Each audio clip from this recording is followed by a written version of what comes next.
कर्पूरगौरं करुणावतारं संसारसारं भुजगेन्द्रहारं सदा वसन्तं हृदयारविन्दे भवं भवानी सहितं नमामि।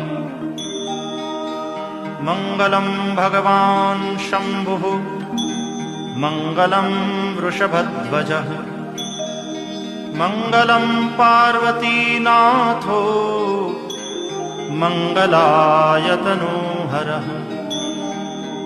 सर्वमङ्गलमाङ्गल्ये शिवे सर्वार्थसाधिके शरण्ये त्र्यम्बके गौरी नारायणि नमोस्तुते।